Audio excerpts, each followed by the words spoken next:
বিসমিল্লাহ বিসমিল্লাহ ইন্নাল হামদুলিল্লাহ নাহমাদুহু ওয়া নাস্তাঈনুহু ওয়া নাস্তাগফিরুহু ওয়া নাউযু বিল্লাহি মিন শুরুরি আনফুসিনা ওয়া মিন সাইয়্যাতি আমালিনা মান ইয়াহদিহিল্লাহু ফালা মুদিল্লা লাহু ওয়া মান ইউদ্লিল ফালা হাদিয়া লাহু ওয়া আশহাদু আল্লা ইলাহা ইল্লাল্লাহু ওয়াহদাহু লা শারীকা লাহু ওয়া আশহাদু আন্না মুহাম্মাদান আবদুহু ওয়া রাসূলুহু আম্মা বা'দ ফাইন্না খায়রাল হাদিসি কিতাবুল্লাহ ওয়া খায়রুল হাদী হাদী মুহাম্মাদিন সাল্লাল্লাহু আলাইহি ওয়াসাল্লাম وشر الأمور محدثاتها وكل محدثة بدعة وكل بدعة ضلالة وكل ضلالة في النار السلام عليكم ورحمة الله وبركاته আমরা গতদিন একটা নতুন বিষয় শুরু করছি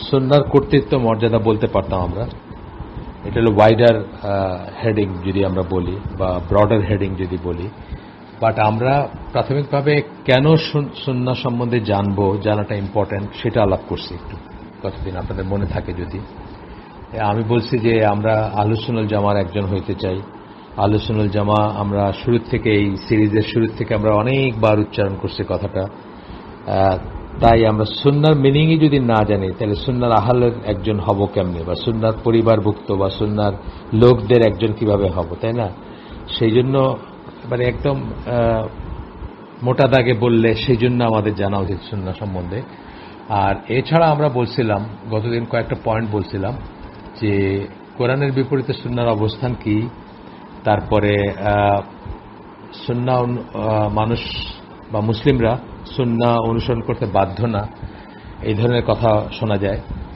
কোরআনের বিপরীতে সুন্নাহর অবস্থান কি সেটা নিয়ে অনেক রকম ভুল বোঝাবুঝি দেখা যায় তারপরে আধুনিক পশ্চিমের সাথে সঙ্গতিপূর্ণ করতে গিয়ে সুন্নাহকে টুইস্ট করা বা সুন্নাহকে অবহেলা করা অথবা অস্বীকার করার প্রবণতা দেখা যায় আর অরিয়েন্টালিস্ট যারা বা মিশনারি যারা তারা যে সুন্নাহর উপরে তাদের যে অনস্লট বা যেভাবে তারা সুন্নাহকে আক্রমণ করে বা হেয় প্রতিপন্ন করে সেটাকে কিভাবে মোকাবেলা করতে হবে সেই জন্য জানা দরকার মানে এই সমস্ত কারণে সুন্নাহ সম্বন্ধে জানাটা এত ইম্পর্টেন্ট আচ্ছা এছাড়া আমরা যা পড়বো এখন বা করব সেখানে বা যে বিষয়গুলো পড়ব সেখানে আরো কিছু গুরুত্বপূর্ণ ভূমিকা আমাদের এই জ্ঞান আরো কিছু গুরুত্বপূর্ণ রোল প্লে করতে পারে বা ভূমিকা রাখতে পারে প্রথমত হচ্ছে যে রাসূল সাল্লাল্লাহু আলাইহি ওয়াসাল্লামের সুন্নাহর গুরুত্ব এবং সেটার সাথে যে আপনি লেগে থাকবেন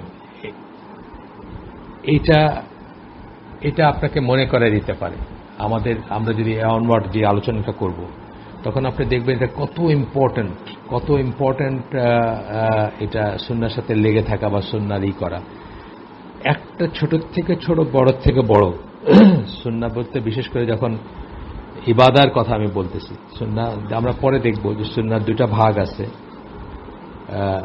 একটা হচ্ছে ইবাদতের সুন্নাহ একটা হচ্ছে আদতের সুন্নাহ বিশেষ করে ইবাদতের সুন্নাহ যেটা ইবাদতের সুন্নাহ বলতে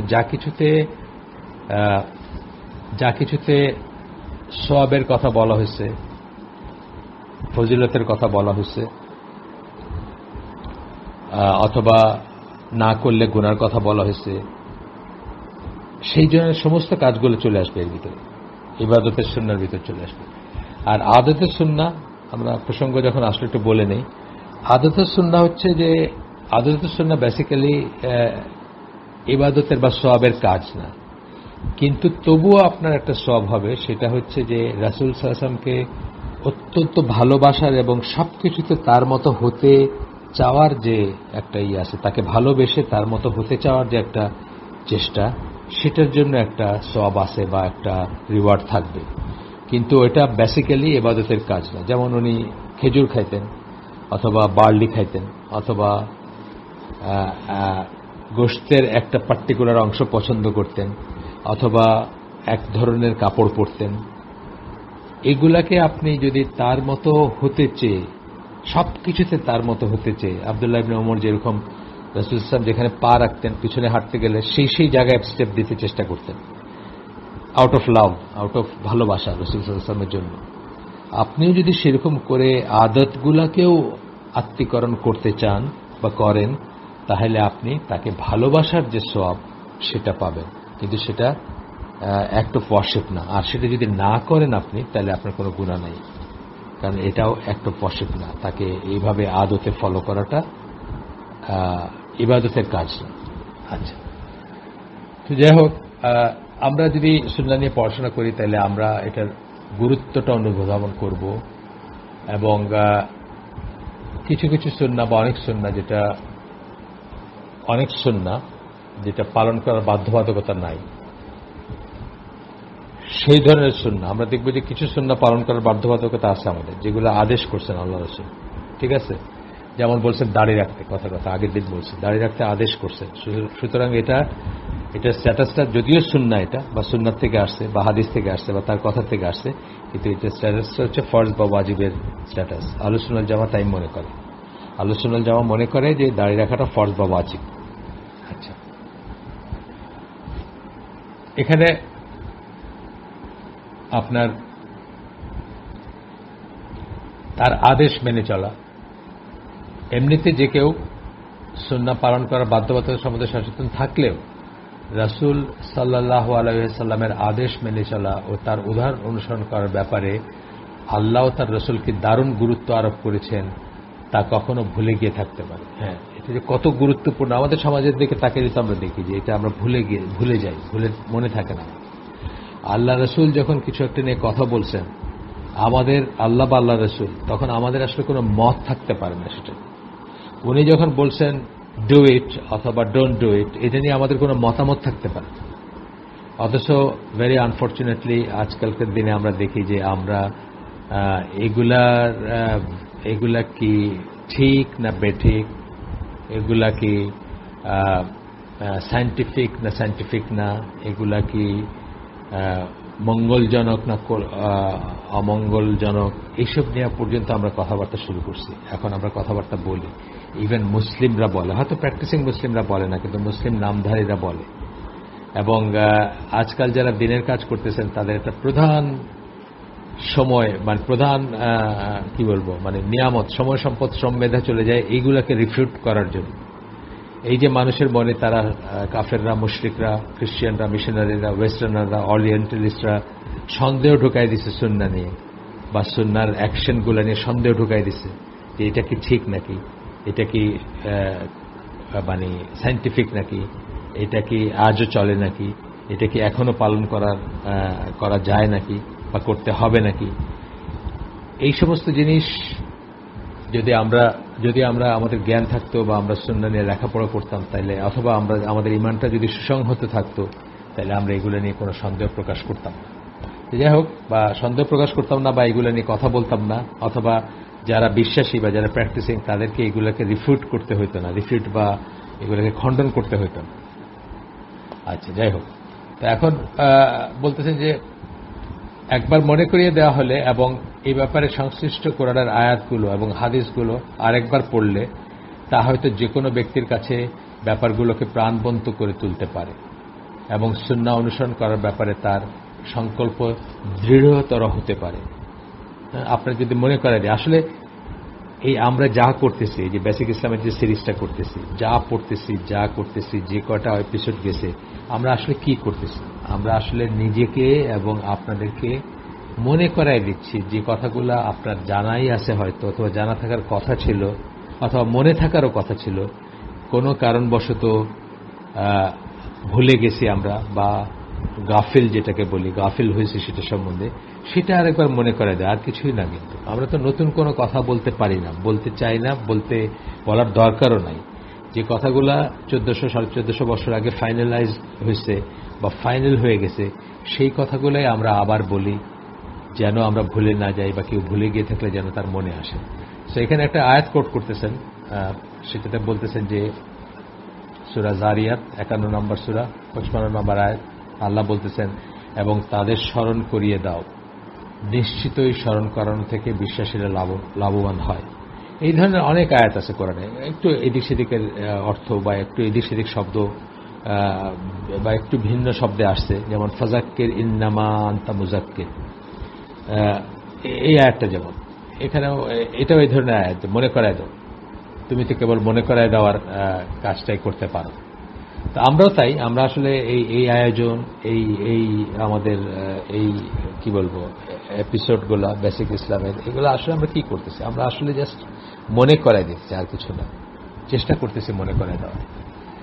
আচ্ছা, দ্বিতীয়ত সুন্নাহ ও সহিহ হাদিস সম্বন্ধে আরো বেশি জানা এবং আরো বিস্তারিতভাবে শিক্ষা লাভ করার ব্যাপারে একটা অনুপ্রেরণা হিসাবে কাজ করতে পারে। এই যে আমরা যে আলোচনাটা করবো অনওয়ার্ড এখন থেকে নিয়ে সুন্নাহ সম্বন্ধে, সেটাতে এই লাভটা হইতে পারে আপনার, যে আপনার একটা ইন্টারেস্ট রাখতে পারে যে সুন্নাহ সম্বন্ধে আর একটু জানবেন, হাদিস সম্বন্ধে আর একটু জানবেন, অথবা ধরেন আমার কোনো একটা কথাকে বা আমরা যে কথাগুলো বলবো সেটাতে যদি আপনার একটা খটকাও লাগে, সেটাও কিন্তু পজিটিভ খটকা যদি লাগে, সেটা তাহলে কি আপনি খুঁজে বের করতে চেষ্টা করবেন যে এটা কি ঠিক, বা এই যে বললো হাদিসটা এটা কি সহি, বা এই যে কথাটা বললেন যেভাবে বললেন এটা কি ঠিক।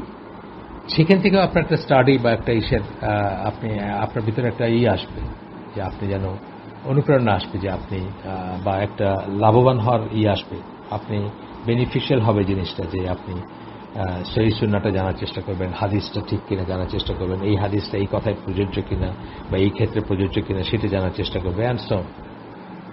আচ্ছা, তৃতীয়ত হচ্ছে এই ধরনের একটা প্রচেষ্টা, মানে যে কাজটা আমরা করতে যাচ্ছি, যে কারো ঈমান বৃদ্ধিতে সহায়ক হতে পারে। নিশ্চিত রাসূল সাল্লাল্লাহু আলাইহি ওয়াসাল্লামের সুন্নাহ অনুসরণ করে একজন মুসলিম অবশ্যই সেই পথটাই অনুসরণ করছেন যেটা আল্লাহর কাছে পছন্দনীয়। আসলে সুন্নাহ ব্যাপারগুলো কি, আল্লাহ রাসূল সম্বন্ধে, আল্লাহ রাসূল সাল্লাল্লাহু আলাইহি ওয়াসাল্লাম সম্বন্ধে আমাদের আইডিয়া কি, মানে আমরা যখন পড়ছি এর আগে এই সিরিজেই, এই বেসিক ইসলাম সিরিজের প্রথম দিকে পড়ছি আমরা, যে ওনাকে আল্লাহ সমস্ত মানব জাতির ভিতর থেকে বেছে নিছেন তার শ্রেষ্ঠ রাসূল হিসাবে, শ্রেষ্ঠ মানুষ হিসাবে এবং শেষ নবী হিসাবে, এবং তার দিনকে ফাইনালাইজ করার মিশন দিয়ে তাকে পাঠাইছেন। সুতরাং তিনি যে কাজগুলো করছেন, তিনি যে কাজগুলো যেভাবে ইবাদত করছেন, যে কাজগুলো করছেন, নফল বলেন, মুস্তাহাব বলেন, ফরজ বলেন, ওয়াজিব বলেন, প্রত্যেকটা কাজ তিনি যেভাবে করছেন অথবা আমাদের দেখাই গেছেন বা করতে বলছেন, সেগুলা নিশ্চিতভাবেই আল্লাহর কাছে পছন্দনীয়। কারণ সেই কাজগুলা হচ্ছে আল্লাহ চোজেন এবং পছন্দীয় মানুষের কাজ। এবং আমরা দেখব এই বইটা যখন পড়তে যাব বা এই লেখাটা বা এই আয়োজনটা যখন আরো আগাবে, আমরা দেখব যে হাদিসও হচ্ছে ওয়াহি। আমরা আগে বলছি, বহুবার এই সিরিজের ভিতর বলছি যে হাদিসও হচ্ছে ওয়াহি।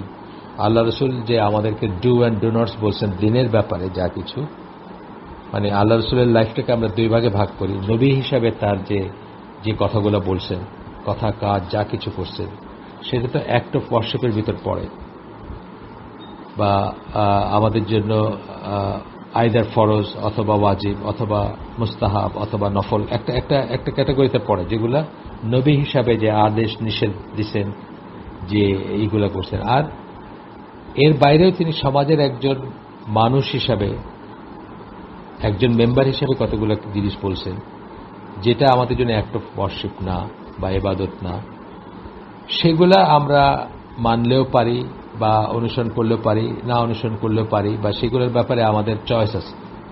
সেগুলা উনি নিজেই বলছেন যে আমি যে সবচেয়ে ভালো জানি এমন কোনো কথা না, কিছু জিনিস তোমরাও আমার চেয়ে ভালো জানতে পারো। আমরা ইভেন যুদ্ধের ক্ষেত্রে দেখছি, আমরা তাকে সাহাবীরা জিজ্ঞেস করছেন যে আপনি যে এখানে ক্যাম্প করার ডিসিশন নিলেন, এটা কি আল্লাহ ওয়াহিদ ভিত্তিক পাঠাইছেন আপনাকে নাকি আপনার নিজের ডিসিশন? উনি বলছেন না, এটা ওয়াহি না, এটা আমি নিজেই বলতেছি। তখন বলছেন যে তাইলে আমরা মনে করি যে এখানে না হয় ওইখানে গেলে ভালো হয়। তখন উনি তাদের সাজেশনটা মেনে নিছেন। এইখানে তো বোঝার ব্যাপার আছে, চিন্তার ব্যাপার আছে, ঠিক আছে।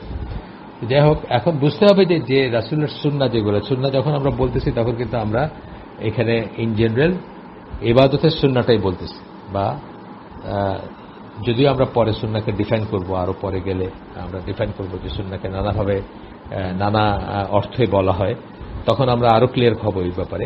তো যাই হোক, তার যে সুন্নাহ, যেগুলাতে সওয়াব আছে, যেগুলা করলে ভালো, যেগুলা করতে বলছেন উনি, যেগুলা ডিফারেন্ট গ্রেড বললাম আমরা, একটা কমন জিনিস কি, যে এটা আল্লাহর কাছে পছন্দনীয় কাজগুলো, এবং এই পছন্দনীয় কাজ করলে কি আল্লাহর সন্তুষ্টি এবং জান্নাত লাভের আশা করতে পারি আমরা, ঠিক আছে।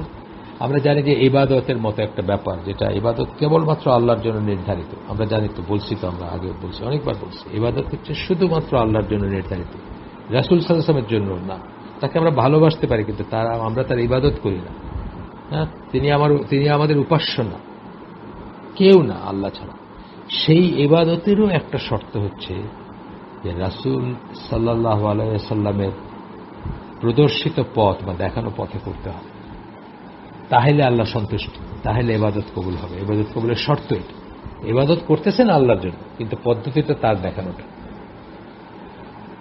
4 নাম্বার হচ্ছে একজন ব্যক্তি যদিও সুন্নাহর গুরুত্ব উপলব্ধি করেন এবং যদিও বা তার ভিতরে পূর্বে উল্লেখিত সংশয় না থাকে, আগে যেগুলো আমরা বলছি সুন্নাহ নিয়ে আমরা কতগুলো ভুল বোঝাবুঝির কথা বলছি না, সেগুলো যদি নাও থাকে তার ভিতরে, এবং উনি যদি সুন্নাহর গুরুত্ব উপলব্ধিও করেন, তবুও তার মাঝে রাসূলের সুন্নাহ সম্বন্ধে ছোটখাটো ভুল বোঝাবুঝি থাকতে পারে, ছোটখাটো ভুল বোঝাবুঝি থাকতে পারে।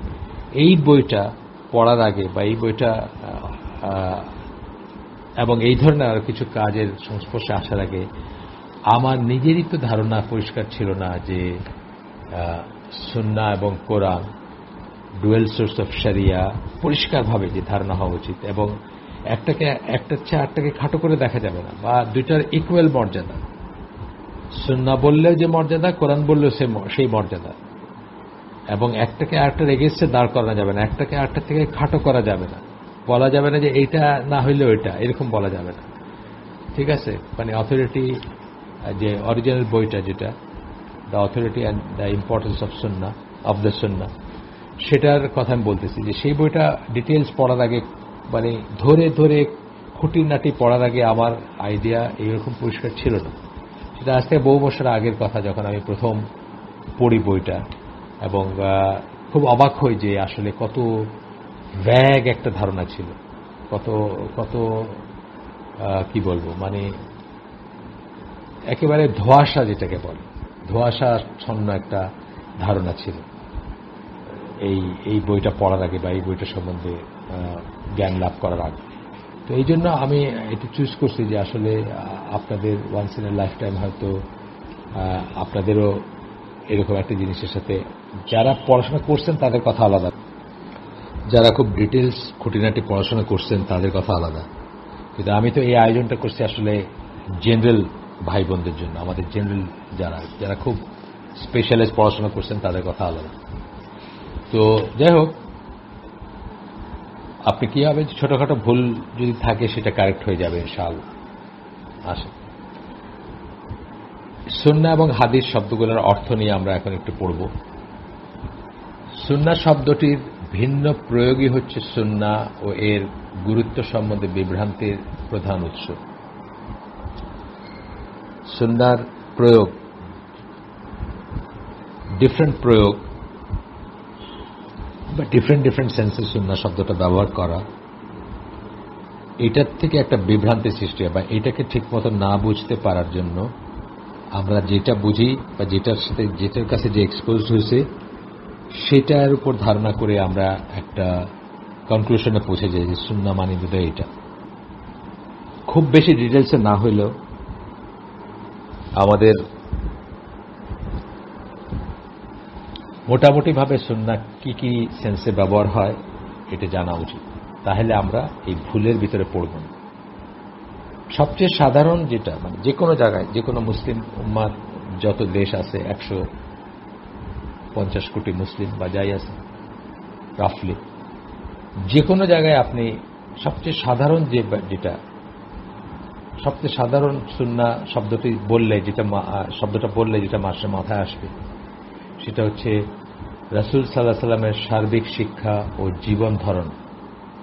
এটাই আসবে, তার জীবনের ধরনটা কি ছিল, সার্বিক শিক্ষাটা কি ছিল। একদম জাস্ট একটা সুন্নাহ শব্দটা শুনলে যে কারো মনে প্রথমে যা আসবে এই কথাটাই হয়তো আসবে, বা সবচেয়ে সাদা মাথা অর্থে যখন ব্যবহার করা হবে উইথাউট এনি স্পেসিফিক রেফারেন্স বা স্পেসিফিক হিন্টস, তখন আমরা এইটাই বুঝব।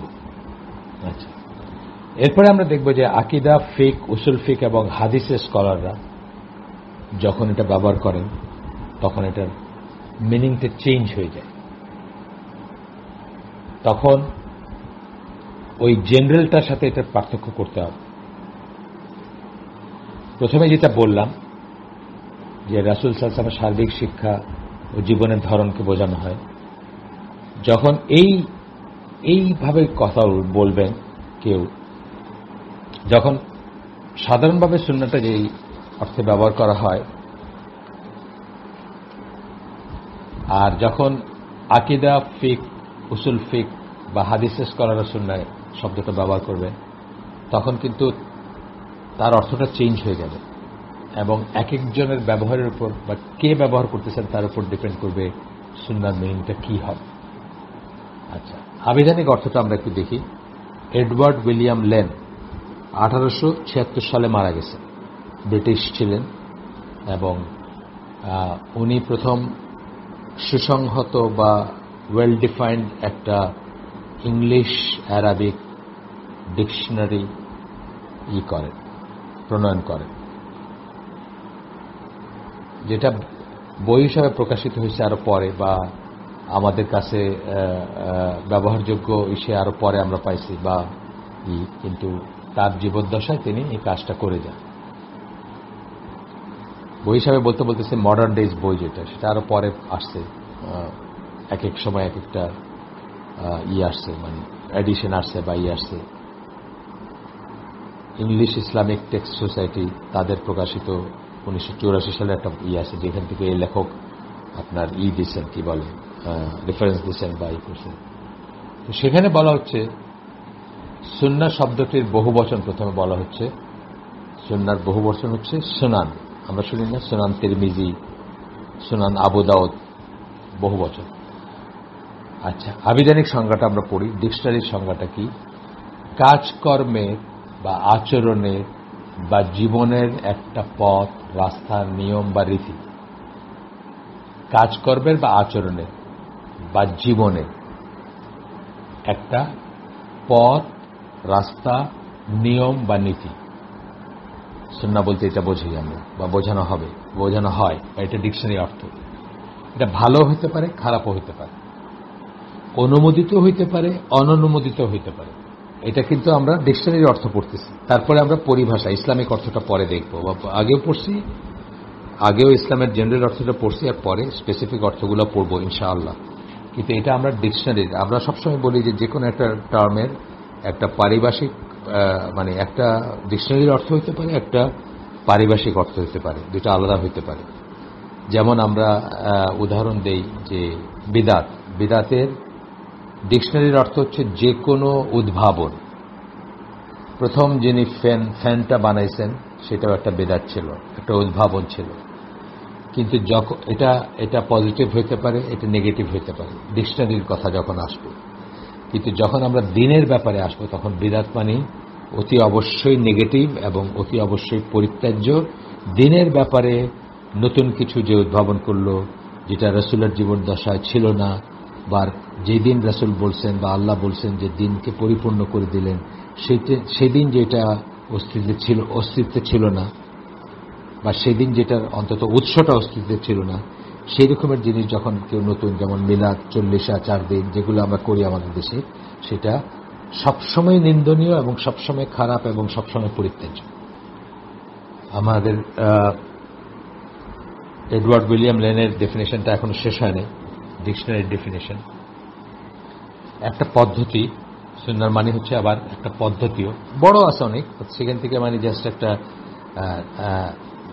এক্সাপ্ট যদি আমরা বলি, এটা হয়তো অনেক কথা আছে সেখানে ডিকশনারিতে। তো এখানে একটা প্যারাগ্রাফই জাস্ট কি করা হয়েছে, আপনার যেটা বললাম, আমি নাম করলাম যে Arabic English lexicon, Edward William লেনের, ক্যামব্রিজের, ইংল্যান্ডের ক্যামব্রিজের Islamic text society, Islamic text society 1984 সালের একটা পাবলিকেশন, সেটার 1 নম্বর ভলিউমের 1438 পৃষ্ঠা থেকে এই ডেফিনেশনটা দেওয়া হচ্ছে। একটা পদ্ধতি, সুন্নাহ বলতে একটা পদ্ধতি বোঝাতে পারি আমরা, যা পূর্ববর্তী প্রজন্মের লোকদের দ্বারা প্রতিষ্ঠিত হয়েছে বা তারা যা প্রতিষ্ঠিত করতে চেয়েছে বা তারা যে রেখে গেছে, সোজা বাংলায় বললে তারা যা রেখে গেছে। আমাদের দেশে অনেক জিনিস আছে না যে আগের প্রজন্মের লোকরা রেখে গেছে, হ্যাঁ, করে আসতেছে, ভালো খারাপ সেটা বিচার্য না, করে আসতেছে, এরকম অনেক জিনিস আছে। যেমন ধরেন একটা উদাহরণ দিচ্ছি যে বরযাত্রী আসা এবং মেয়ের বাড়িতে ধুমধাম করে খাওয়া দাওয়া, এটা কি আমাদের দেশে আগের মানুষজন রেখে গেছে? ভালো মন্দে যাচ্ছি না, এটা আপনি বলতে পারতেন ডিকশনারিগতভাবে যে এটা একটা সুন্নাহ, আগের প্রজন্মের মানুষরা আমাদের জন্য রেখে গেছে। আবার পড়ি, এটা একটা পদ্ধতি যা পূর্ববর্তী প্রজন্মের লোকদের দ্বারা প্রতিষ্ঠিত হয়েছে বা তারা যা প্রতিষ্ঠিত করতে চেয়েছে এবং পরবর্তী প্রজন্মের লোকেরা যা করার চেষ্টা করেছে। বোঝা গেল? তাহলে আমরা পুরাটা একবার ইনে গো পড়ি। আমি তো ভেঙে ভেঙে পড়ছি আগেরবার, আরেকবার পড়ি, যেনটা দরকার আছে আপনাদের। সেই জন্য কাজকর্মের বা আচরণের বা জীবনের একটা পথ, রাস্তা, নিয়ম বা রীতি, ভালো বা খারাপ যাই হোক, অনুমোদিত অথবা অননুমোদিত যাই হোক, একটা পদ্ধতি পূর্ববর্তী প্রজন্মের লোকদের দ্বারা প্রতিষ্ঠিত হয়েছে বা তারা যা প্রতিষ্ঠা করতে চেয়েছে এবং পরবর্তী প্রজন্মের লোকেরা যা করার চেষ্টা করেছে। এটা গেল ডিকশনারি। রাসূল সাল্লাল্লাহু আলাইহি ওয়াসাল্লামের বক্তব্যের শব্দটি আবেদনিক ব্যবহার দেখতে পাওয়া যায়। রাসূল সাল্লাল্লাহু আলাইহি ওয়াসাল্লামের বক্তব্যে এই শব্দটা, সুন্নাহ শব্দটার আবেদনিক ব্যবহার দেখতে পাওয়া যায়। আসলে নিম্নলিখিত, এখানে একটা আমরা এই দেব, হাদিসটিতে সুন্নাহ শব্দটি তার আবেদনিক অর্থে ব্যবহৃত হয়েছে। মানে আবেদনিক অর্থতে যে আমরা বললাম, এখন একটা বললাম না যে আবেদনিক অর্থ, এতক্ষণ ধরে যেটা পড়লাম, সেটার ব্যবহারও আল্লাহ রসুল করছেন, সেই হিসাবেও আল্লাহ রসুল এটাকে ব্যবহার করছেন। ইসলামী পরিভাষার অর্থ ছাড়াও ব্যবহার করছেন, বা আপনিও করতে পারেন, প্রোভাইডেড আপনি পরিষ্কারভাবে জানেন বা যাকে বলতেছেন উনি জানেন যে আপনি কি মিন করতেছেন। হাদিসটা আমরা পড়ব। জাবির বিন আব্দুল্লাহর বর্ণনায় আসছে হাদিসটা। এটা আপনারা জানেন, সবাই জানেন, আমার মনে হয় সবাই জানেন, খুব ওয়াইডলি কোটেড হাদিস। বেদিনদের একটা দল আসছিল আল্লাহ রসুল সাল্লাল্লাহু আলাইহি ওয়াসাল্লামের কাছে, যারা খুব গরিব ছিল, পশমি বস্ত্র পরিহিত। পশমি বস্ত্র পরিহিত মানে উলেন ক্লথ, মানে মোটা কাপড় পরা, সোজা কথা। রাসূল তাদের দুর্দশাগ্রস্ত অবস্থা ও তারা যে অভাবতাড়িত সেই ব্যাপারটা খেয়াল করলেন। তখন উনি আমি গল্পটা বলে দিচ্ছি এমনিতে, মানে আমার ভাষায় বলতেছি বা জিসটা বলতেছি। তখন তিনি অন্যদের বললেন, মানে সাহাবীদের বললেন যে তাদেরকে হেল্প করার জন্য বললেন, দান খয়রাত করার জন্য বললেন। তো দেখলেন যে বেশ সাহাবীরা খুব একটা মানে গা করতেছেন না, বা খুব একটা মানে কি বলবো, প্রাণচাঞ্চল্য দেখা গেল না, বা তারা এটাকে মানে একটা কমোশন বা একটা যাবেন কিছু একটা আনতে বা কিছু ব্যবস্থা করতে, এরকম না। তখন আল্লাহ রাসূল সাল্লাল্লাহু আলাইহি ওয়াসাল্লামের চেহারায় রাগের চিহ্ন স্পষ্ট দেখা গেল, যে তার জন্য রেগে গেছেন, বোঝা গেল। আনসারদের একজন তখন এক পাত্র রূপা নিয়ে আসলেন, আনসারদের একজন তখন এক পাত্র রূপা নিয়ে আসলেন দান করার জন্য, সাদাকা করার জন্য। তারপর আরেকজন আসলেন, মানে আরেকজন কিছু নিয়ে আসলেন। তার দেখা দেখে অন্যরাও দান সামগ্রী নিয়ে আসলেন। হ্যাঁ, একজন দেখা দেখে আরেকজন, যেটা স্বাভাবিকভাবে হয়। আপনারা দেখবেন যে এমনকি রাস্তায় যখন কেউ, আমাদের দেশেও রাস্তায় যখন কেউ কিছু একটা চাইতেছে, মানুষজন তারে ঘিরে ধরছে, তো প্রথমে একজন স্টার্ট করে, একটা আধুলি বা একটা সিকি অথবা একটা টাকা বা 5 টাকা ছুড়ে দিল, তার দেখা দেখে আরো 2-1 জন দিতে শুরু করে।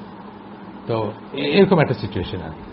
তখন দেখা গেল যে আল্লাহ রাসূল সাল্লাল্লাহু আলাইহি ওয়াসাল্লামের চেহারায় প্রশান্তি বা সন্তুষ্টি ফুটে উঠল, এবং তখন তিনি বললেন, এইখানে আমরা দেখব উনি যে কথাটা ইউজ করছেন সুন্নাহ, এটা হচ্ছে এই ডিকশনারিগত যে অর্থটা আমরা শুনলাম সেটার ইউজটা এখানে দেখব, যে আল্লাহ রসুল নিজেও এইভাবে ইউজ করছেন। কিন্তু এইটা আমরা যখন ইসলামের সুন্নাহ বলে বলতেছি, যখন বা সুন্নাহর কর্তৃত্ব মর্যাদা বা সুন্নাহর মাহাত্ম্য যখন বলতেছি, তখন আমরা এই সেন্সটাতে বলি না, বাট এটাতেও আল্লাহ রসুল ব্যবহার করছেন, সেটা আমরা দেখব। আল্লাহ রাসূল বলতেছেন, যে কেউ ইসলামে কোনো ভালো প্রথা প্রচলিত করবে, তারপরে যার উপর অন্যেরা আমল করবে, তখন তার নামে পরবর্তী আমলকারীদের মতোই নেকি লিপিবদ্ধ হবে। এইখানে প্রথা কথাটা বলতে গিয়ে আল্লাহ রাসূল সুন্নাহ শব্দটা ব্যবহার করছে। এটা ভালো সিস্টেম যে চালু করবে। শুধুমাত্র যদি আমি বলি যে প্রথা সিস্টেম, তাহলে কিন্তু আপনার বোঝায় না, কোনো রিলিজিয়াস কাজ হইতেও এমন কোনো কথা নেই। তো ওই ডিকশনারিতে যেটা বোঝানো হয়েছে সেইভাবে প্রথা হিসাবে আল্লাহ রাসূল শব্দটা ব্যবহার করছে। যদিও সাদাকাটা হচ্ছে অ্যাক্ট অফ ওয়ারশিপ, কিন্তু প্রথা কথাটার ভিতরে অ্যাক্ট অফ ওয়ারশিপের ইটা নাই, সেটা বলতেছে, বা ইবাদতের কাজ কথাটা নাই। এখানে একটা নিয়ম হিসাবে, একটা পদ্ধতি হিসাবে পূর্বপুরুষরা যেটা করছে, পরবর্তীরা যেটা করতে চায় বা ফলো করে, সেই হিসাবে বলতেছে। যদিও কাজটা অবশ্যই একটা ওয়ারশিপ ছিল, কিন্তু সাদাকা ছিল, সেটা অন্য জিনিস। তারপরে বলতেছে, তার গেল তাদের যে কারো অর্জিত নেকির কোনো কমতি ছাড়াই, অর্থাৎ যারা পরে করতেছে তাদের নেকির কোনো কমতি হবে না, কিন্তু আগে যারা পথটা দেখা গেছে তারা সেই নেকির সেরকমই একটা নেকি লাভ করবে। অর্থাৎ আমার পূর্বপুরুষকে আল্লাহ নেকি দিতে গিয়ে আমার নেকির কোনো কমতি হবে না, এটাই হচ্ছে কথা। আমার পূর্বপুরুষ একটা ভালো কাজ চালু করে গেছেন, আমি সেই ভালো কাজটা করতেছি, এবং সেই ভালো কাজটা করতে গিয়ে মানে আমার যত নেকি হবে সেই পরিমাণ নেকি তারাও পাবেন, কিন্তু তাতে আমার নেকির কোনো কমতি হবে না, সেটাই বলতেছে। আচ্ছা, আর যে কেউ যদি ইসলামে কোনো মন্দ প্রথার প্রচলন করে, আবার সুন্নাহ ব্যবহার করছেন আল্লাহ রাসূল হাদিসে, এবং তারপর যদি লোকেরা সেটার উপর আমল করে, তবে তার নামেও আমলকারীর সমান পরিমাণ গুনাহ লিপিবদ্ধ হবে, তাদের দুজনের কৃতকর্মের গুনার কোনো কমতি ছাড়াই। ওই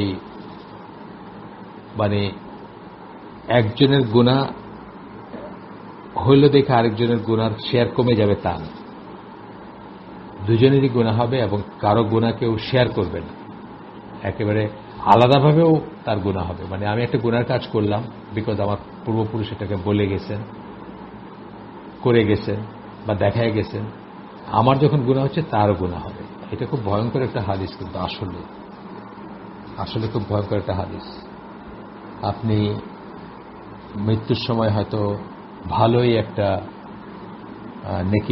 নেকির কি বলবো, নেকির সঞ্চয় বা নেকির অর্জন নিয়ে আপনি মৃত্যুবরণ করলেন, কিন্তু পৃথিবীতে আপনি একটা খারাপ সন্তান রেখে গেলেন, অথবা একটা খারাপ কাজ রেখে গেলেন, যেটা অনেক দিন ধরে চললো বা আর অনেকে করলো।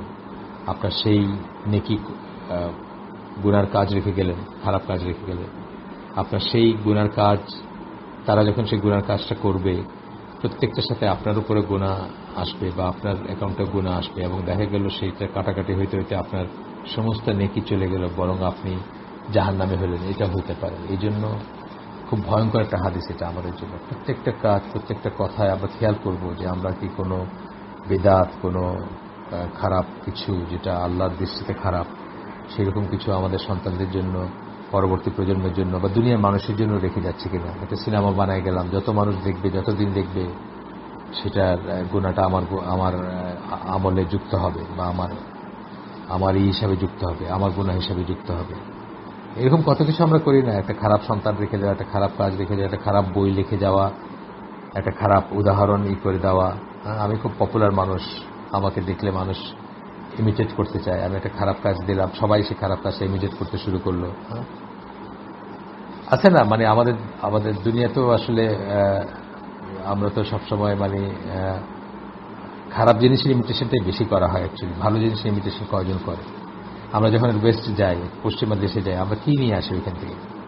খারাপ খারাপ অভ্যাস, খারাপ খারাপ ধ্যান ধারণা সেগুলোকে বাড়িতে নিয়ে আসে, ভালোগুলো কয়জন খুঁজে খুঁজে আনে বলেন। যাই হোক, হাদিসটা এখানে শেষ। এটা ছিল মুসলিমের হাদিস, সহিহ মুসলিমের হাদিস। বিভিন্ন শ্রেণীর স্কলাররা সুন্নাহর যেসব সংজ্ঞা দিয়েছেন সেই আলোচনায় যাওয়ার আগে একটা বিষয় খেয়াল করা উচিত যে কোরআনের সুন্নাহ বা সুন্নাত আল্লাহ, কোরআনের সুন্নাত আল্লাহ কথাটা আল্লাহ ইউজ করছেন, বা আল্লাহর নিয়ম সম্বন্ধে আল্লাহ বলছেন, এটা আমাদের খেয়াল করা উচিত। এটার সাথে আবার আমরা এটাকে কনফিউজ করব না। যেমন একটু উদাহরণ দিচ্ছি, যে এই যে রাতের পরে দিন, দিনের পরে রাত আসতেছে, এটা কিন্তু সুন্নাত আল্লাহ, আল্লাহর বেঁধে দেওয়া একটা নিয়ম, তাই না? এটা কিয়ামত পর্যন্ত চলবে। আল্লাহ যেদিন অর্ডার করবেন সেটা এটা ভেঙে দিবেন বা এই নিয়মটাকে পরিবর্তন করে দিবেন বা হরণ করবেন। কিন্তু এটা একটা উপরে কিছু ছুঁড়ে মারলে মাটিতে পড়বে এসে, এটাও আল্লাহর সুন্নাত, আল্লাহ নিয়ম করে দিয়েছেন, গ্র্যাভিটেশন আছে সেই জন্য আসবে। এইভাবে পৃথিবী বা মহাবিশ্বের অসংখ্য অসীম নিয়ম বেঁধে দিয়েছেন আল্লাহ, অসীম সংখ্যক, কেউ জানেও না আসলে কত সংখ্যক নিয়ম বেঁধে দিয়েছেন আল্লাহ, এবং মহাবিশ্বটা সেই জন্যই চলতেছে বা ফাংশনিং। এই সব কিছু সুন্নাত আল্লাহর ভিতরে আসবে। যাই হোক, এখানে দুইটা আয়াতের কথা বলতেছেন, তিনটা আয়াত অ্যাকচুয়ালি। সূরা আহজাব 33 নম্বর সূরা 62 নম্বর আয়াত, সূরা ফাতহ 48 নম্বর সূরা 23 নম্বর আয়াত, সূরা আল ইসরা 17 নম্বর সূরা 77 নম্বর আয়াত। ইতিপূর্বে যারা অতিবাহিত হয়ে গিয়েছে তাদের ক্ষেত্রে এটাই ছিল আল্লাহর রীতি বা নিয়ম। এখানে আল্লাহ সুন্নাত কথাটা ইউজ করতেছে, ঠিক আছে? আল্লাহর নীতি বা নিয়ম, এখানে আল্লাহ সুন্নাত কথাটা ইউজ করছে। আর তুমি আল্লাহর রীতিতে বা নিয়মে ব্র্যাকেটে কখনোই কোনো পরিবর্তন পাবে না। আল্লাহর সুন্নাহ বলতে এখানে তার সিদ্ধান্ত, আইন, আদেশসমূহ এবং নির্ধারণসমূহ বোঝানো হয়েছে, যেগুলো বদলায় না এবং যেগুলো সবসময় সকল জনগোষ্ঠীর উপর প্রযোজ্য। ভালো খারাপের এটাই বলছে, নির্ধারণটাই বলছে, এটা ভালো এটা খারাপ, এটা করলে এটা হবে, এটা করলে এটা হবে। আপনি অপচয় করলে আপনি সাফার করবেন, আপনি যদি বুঝে শুনে খরচ করেন তাহলে আপনার অভাব হবে না ইনশাআল্লাহ। এই থেকে শুরু করে যত কিছু আর কি বললাম, যেগুলো আমি ফিজিক্যাল ল বললাম না, দুইটা ফিজিক্যাল ল বললাম আপনাদের, যত কিছুই করছে নির্ধারণ, এগুলো কিন্তু আসলে এক ধরনের নির্ধারণ। আদেশসমূহ, সূর্যকে বলছেন এই করতে হবে, পৃথিবীকে বলছেন এইভাবে ঘুরতে হবে, সূর্যের চারিদিকে ঘুরতে হবে, সূর্যকে বলছেন আরেকভাবে মুভ করতে হবে। যা কিছু সবকিছু একটা নিয়মে চলতেছে না, সবকিছু এটার ভিতরে আসবে।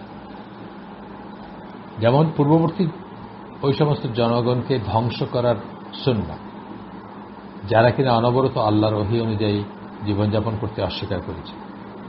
আগে যখনই একটা লিমিটের বেশি গেছে আল্লাহ তাদেরকে ধ্বংস করে দিয়েছে। আচ্ছা, গেল এটা।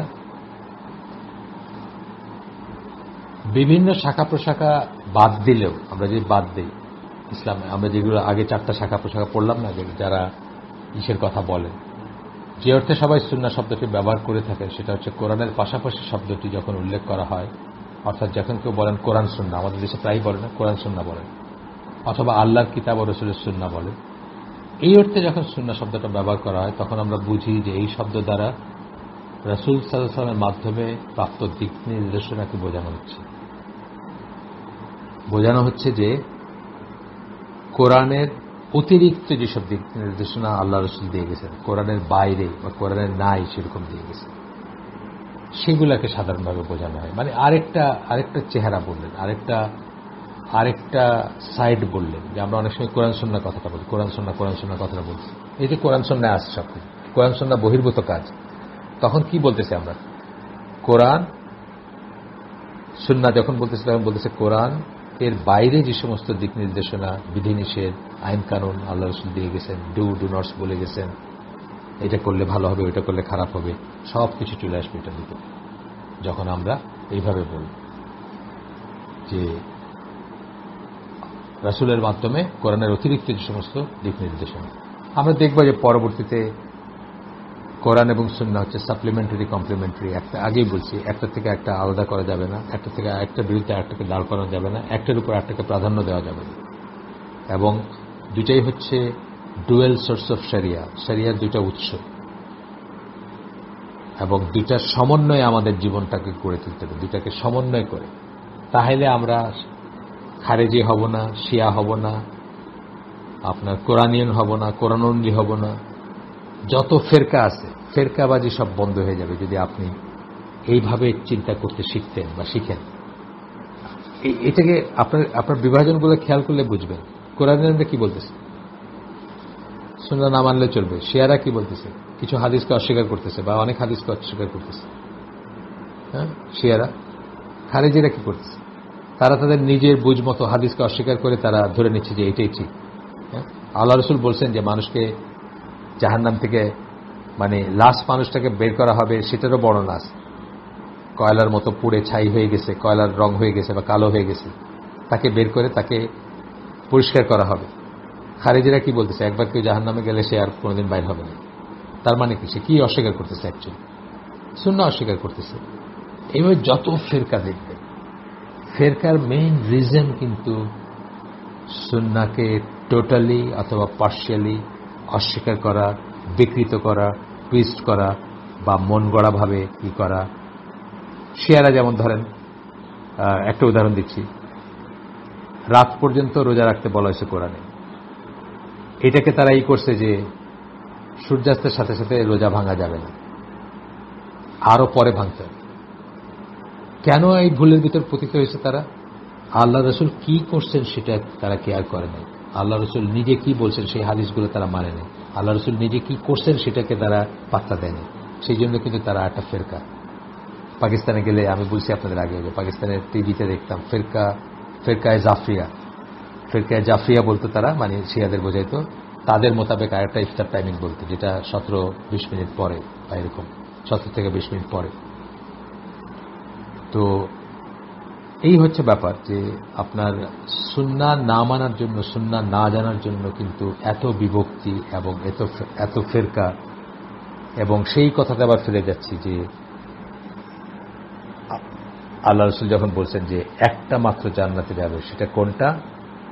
কখনো বলছেন আল জামাত, কখনো বলছেন আমি এবং আমার সাহাবীরা যে পথের উপর আছে। তিনি কি করছেন কোনো ব্যাপারে, কোনো একটা পার্টিকুলার ব্যাপারে, সেটা জানাটা আমাদের জন্য খুবই জরুরি। এবং সেটা এবং কোরআন মিলেই আমাদের দিনটা সাপ্লিমেন্টারি কমপ্লিমেন্টারি। আমরা আমাদের আয়োজন আজকে এখানে শেষ করে দিই। সুবহানাকা আল্লাহুম্মা ওয়া বিহামদিকা আশহাদু আল্লা ইলাহা ইল্লা আনতা আস্তাগফিরুকা ওয়া আতুবু ইলাইক। আমরা যে শুনলাম তার ভিতরে ভালো কিছু শুনে থাকলে সমস্ত প্রশংসা আল্লাহর, খারাপ কিছু শুনে থাকলে সমস্ত ব্যর্থতা আমার, এবং সেটা শয়তানের তরফ থেকে। আল্লাহ আমাদের তৌফিক দেন আমরা যা ভালো শুনলাম তার উপর আমল করার। আসসালামু আলাইকুম ওয়া রাহমাতুল্লাহি ওয়া বারাকাতুহু।